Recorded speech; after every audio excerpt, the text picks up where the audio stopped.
तालीफात online book store. अस्सलामुअलैकुम। तालीफात online book store के channel में खुशामदीद।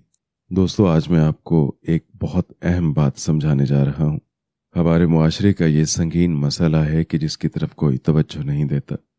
आप पहले ये पूरा वाकया सुन लीजिए। अगर वीडियो पसंद आए तो शेयर ज़रूर कीजिएगा।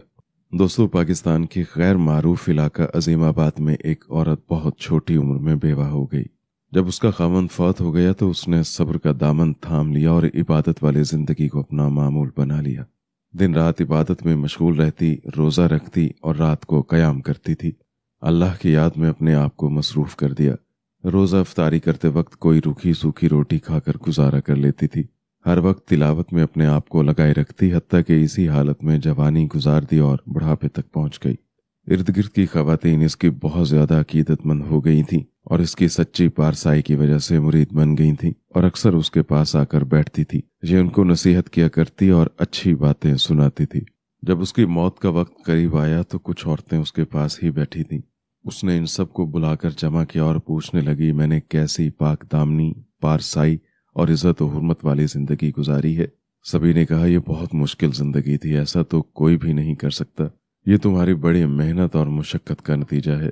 ऐसा करना किसी औरत के लिए तकरीबन नामुमकिन है कि वो किसी मर्द का मुंह तक न देखे, रूखी सूखी खाकर गुजारा करे। वो नेक बीबी बोली, तुम सब मेरे दिल का हाल सुन लो।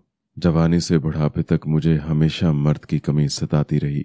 मैं अक्सर बेबस हो जाती थी और खुद पर काबू रखना मुश्किल हो जाता था। कभी कभी ऐसा भी होता था कि रात को तिलावत के वक्त मेरे कानों में चौकीदार की आवाज आती थी। मेरे दिल में ख्याल आता था कि किसी तरह मैं अभी उठकर उसके पास चली जाऊं, मगर अल्हम्दुलिल्लाह खौफ खुदा ने मुझे बचाए रखा।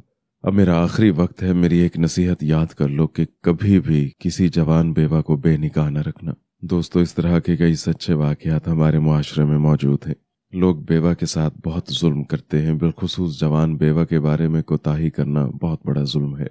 अल्लाह ताला हम सबकी हिफाजत फरमाए और अपनी बहनों बेटियों पर जुल्म करने से बचाए। आमीन।